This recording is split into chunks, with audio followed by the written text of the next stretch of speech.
I recently created a video called How Men Are Blocking Change. Not only change, but crucial evolutionary change. The big shift that needs to happen from the old consciousness to the new consciousness in order for humanity to survive and thrive. So is that an important question? Is that an important topic? I think so, because we only have 10 years to alter the course that we're already on in order for us to actually make it through all the crises that we're in right now. And this video is about how women are blocking evolutionary change. Because it's not about gender, but we do it in different ways. And the first way that women block evolutionary change is by allowing themselves to be masculinized. And I've been one of them, so it's not that I blame you, but as we have lived in a society for thousands of years that valued the masculine muscle much more than the feminine, of course, the smart ones, like all of us, have been looking at, well, what creates success? What are the keys to success? Well, that's becoming masculine, so that's what I will adapt to. One of the feminine traits that is extraordinary and one of our superpowers is our adaptability, that we are flexible and that we are creative and that we're like water, we're like adaptable, we're like able to adapt to the circumstances, but it's not so good if we adapt to something that is not good for anybody. And this is what we've been doing. Not that it's our fault, but now we're waking up to what that is costing on the whole, and what that is going to cost not only ourselves, but also our children and their children. So our future generations are in danger now if we keep adapting to something that's not healthy for anyone, nor the men, nor the women, and certainly not the children. So the first thing we need to stop doing is to adapt to something that is not healthy for anybody. The next way we block evolutionary change is by not being fully aware of our full feminine power. Now, what do I mean by that? I mean that because the feminine muscle is less visible, is sort of part of the feminine mystique that one of our sisters wrote about already many, many years ago. Because the feminine power is so subtle and so invisible, many of us, if not most of us, don't really know what the feminine power is. We don't really have access to it or have full access to it, because what is it? It's sort of intangible.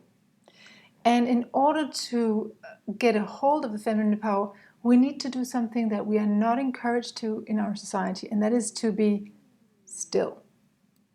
To do nothing, to just be, to breathe deeply, to allow ourselves to feel, to sense, to download what we experience as our truth.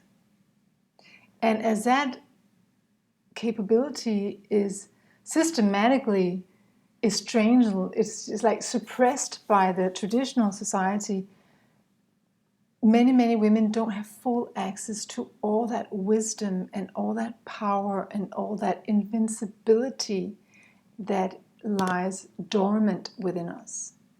And when we don't have access to that, we also block evolutionary change, because when we block the feminine power in ourselves, we actually also make it unavailable to the masculine around us. Because if they can't see a flourishing example of what the feminine power really is, it's hard for them to awaken that particular power within themselves. So by suppressing our own feminine power, we not only disempower ourselves and our children and the future generations, but we also suppress the feminine in the men around us. So that's three ways where we are blocking evolutionary change.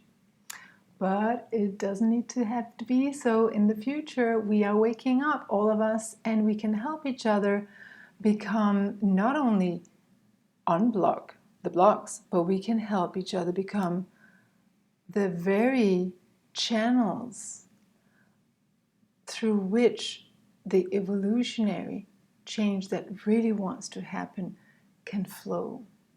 And that's why I urge you to join a community of feminine leaders, such as the ones I conduct myself, or it could be any other, but to join forces with other women who want to stop being part of the problem and start being part of the solution. And I believe we need to join forces to be able to do this, because it's not easy to see the invisible from the inside, but from the outside it's very visible. So we can help each other deblock, and we can help each other release, and we can help each other unleash that invisible feminine power. And we can help each other see our full power, because we can point to what we see in the other woman, in the sister, as an invisible power in ourselves, but also in her. So we can help each other so much, and I would love to be one of those who helps you and who introduces you to sisters who can help you. But first and foremost, let's be aware we are part of the problem. And the good news about that is that we are also part of the solution. So let's put our precious feminine energy in the direction of becoming part of this beautiful solution at home, at work, and in the world.